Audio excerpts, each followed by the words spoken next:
In a 1950s diner, some of the best things on the menu were not always the fanciest. They were the ones that came hot off the griddle and made the whole counter smell wonderful. And a good old tuna melt belonged firmly in that category. Crisp buttery bread, a creamy savory filling, and melted cheese tucked into every corner turned a quick and simple sandwich into one of the great comfort foods of the lunch counter era. The kind of lunch that felt like exactly what the day needed. And today, we're bringing that golden old classic back.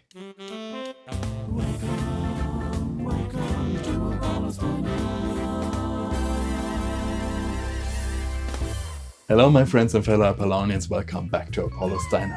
I'm your host Apollo Jupiter, and today we're making one of those great little dishes that help turn the American diner into more than just a place to eat. By the 1950s, meals like the tuna melt had become part of that whole lunch counter culture. Quick, affordable, satisfying, and made to order right on the griddle. It was simple food, but in the right hands, it became something people came back for again and again. And that is exactly the kind of tuna melt we are making today. Let's get started. Let's start with the heart of the whole melt, that creamy, savory tuna filling. We want a filling that is creamy and flavorful, but still thick enough to behave itself once the sandwich hits the griddle. For about 2 tuna melts, here's what we do. We grab a clean mixing bowl, and in goes 1 can of well-drained tuna, about 5 ounces or 140 grams. And when I say well-drained, I really do mean well-drained. Because a good tuna melt should be rich and creamy, not behave like it is trying to leave the sandwich at the first opportunity. Next up, we add 3 tablespoons or about 45 grams of mayonnaise, 1 tablespoon or about 10 grams of finely diced celery, 1 tablespoon or about 10 grams of finely diced onion, 1 teaspoon or about 5 grams of yellow mustard, and a tablespoon or about 15 grams of sweet pickle relish. That one is optional but definitely error accurate. And if you'd like to know how to make your own, feel free to check out the episode I made about it. I also like to add a tiny splash of lemon juice right out of the little yellow plastic lemon, just like back in the day. It lifts the whole thing and gives it a little more tang. But don't go overboard, we want it creamy, not soupy. Then in goes 1/8 of a teaspoon of salt plus a little black pepper to taste. Now already this is the sort of mixture that feels right at home in a proper mid-century lunch counter kitchen. Nothing fancy, nothing precious, just a handful of simple ingredients that know exactly what they are doing. Then we mix everything together until it looks creamy and nicely combined. What we want here is a filling that holds its shape. Creamy? Yes. Loose and sloppy? Absolutely not. This is still a respectable sandwich after all. If your mixture really does look a little too soft for some reason, we can give it a bit of quiet support with 2 teaspoons or about 5 grams of breadcrumbs, or if you prefer, a teaspoon or about 3 grams of flour. Just be careful not to dry it out too much. The filling will also firm up a little again if we let it rest. It sounds a little old school, and that is because it is. But just that tiny bit helps the filling stay thick, spreadable, and much more inclined to remain where it belongs. And that is exactly what we want. A tuna filling that is creamy, savory, and ready for the griddle, not one with escape plans. In many ways, this filling belongs to a much older American tradition. Long before the tuna melt itself became a diner favorite, cooks were already turning chopped meat or fish into creamy salad mixtures for sandwiches and light lunches. So by the time canned tuna became common, it slipped very naturally into that role.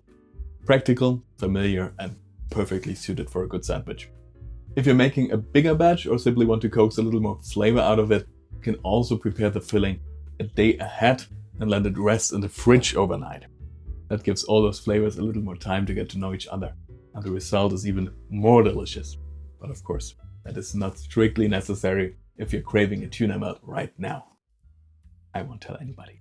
Now with our filling ready, let's turn to a little old school diner trick that helps the whole sandwich stay crisp instead of turning soggy. I like to give the bread a little quick head start. It may seem minor, but it makes a real difference. So we place our sandwich slice into a preheated dry pan over medium heat and toast them very lightly on one side for about 30 to 60 seconds. No butter yet? That comes later. At this stage, we are not trying to make toast. We are simply drying the inside surface a little, so it has a better chance of standing up to that creamy filling.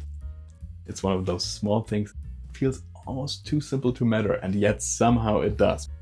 I would say it is absolutely worth doing. We're giving the bread a little armor before it meets the creamy filling. Those lightly toasted sides will become the inside of the sandwich and help keep it from looking tired and overwhelmed halfway through lunch. Now we are ready to assemble this fine little griddled masterpiece. Now we take our lightly toasted bread slices and place them toasted side up. That toasted side is going to face the filling. But before the tuna goes on, we add our first layer of cheese. Per melt, we need 2 to 4 slices of American cheese, depending on how cheesy we want things to get. In my opinion, there can never be enough cheese though. Put up to 2 slices on each toasted side and try to reach the edges for that nice cheesy look later on.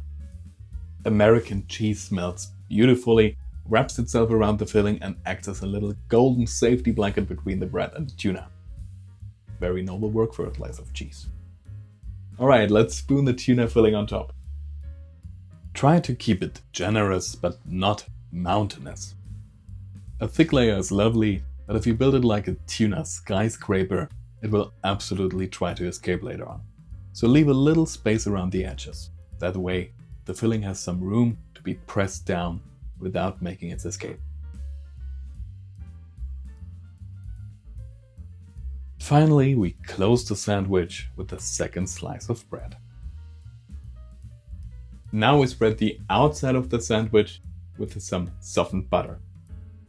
Make sure it goes all the way to the edges, because those edges deserve a little happiness too.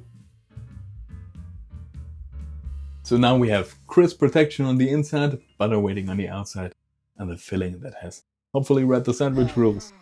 Next up, the pan. Now we place our assembled tuna melts into a preheated pan over medium-low to medium heat. Be careful not to let the pan get too hot or the sandwiches will brown faster than the filling can heat through. Medium-low is our friend here. High heat is how sandwiches develop regrets. So this is not the moment to rush things. We want the bread to turn golden and crisp while the cheese melts properly inside. Let them grill for roughly 2 minutes per side, pressing down gently with a spatula now and then. My tip is to turn them every now and then to check that they are browning at the right pace. Otherwise we might end up with a little charcoal surprise, and we definitely want to avoid that. We are encouraging the sandwich, not interrogating it. If the bread browns too quickly, take it off the heat for a moment or lower the temperature a little. A tuna melt needs enough time for the filling to warm through and the cheese to melt into all those little corners. And if the cheese needs a little extra persuasion, we can cover the pan for the last 30 to 60 seconds. That traps a bit of heat and helps everything melt together without turning the bread too dark. Once both sides are golden and crisp and the cheese looks properly molten, we are ready to take them out and admire this cheesy goodness.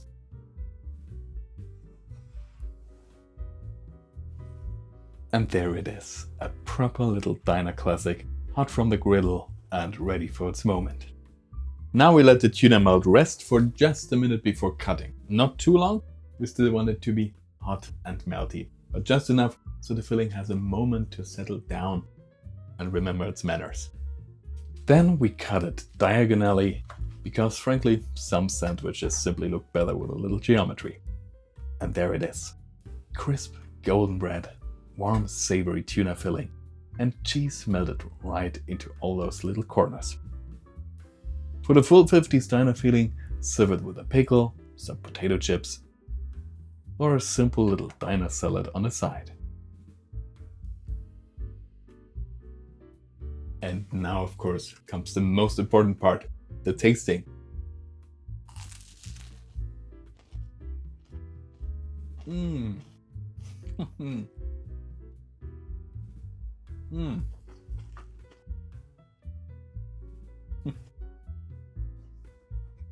Now this is exactly what a good tuna melt should be.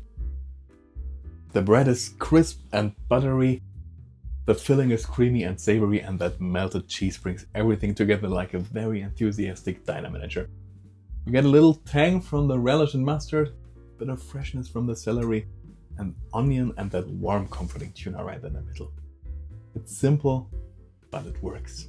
And honestly, that is the whole charm of a proper 1950s diner tuna melt. A few humble ingredients, a hot pan, and suddenly lunch feels like a small event. And that, my friends, is our classic 1950s diner style tuna melt.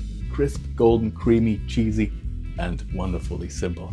Exactly the kind of lunch counter comfort that proves a good sandwich does not need to be complicated. If you enjoyed this little trip back to the 50s diner counter, please leave a like and subscribe for more vintage recipes, timeless classics, and a little old-fashioned charm. If you want to keep that diner spirit going, make sure to check out more of those classics right here. Thank you so much for watching. May your sandwiches be warm and crisp. Have a wonderful day, and I'll see you in the next episode.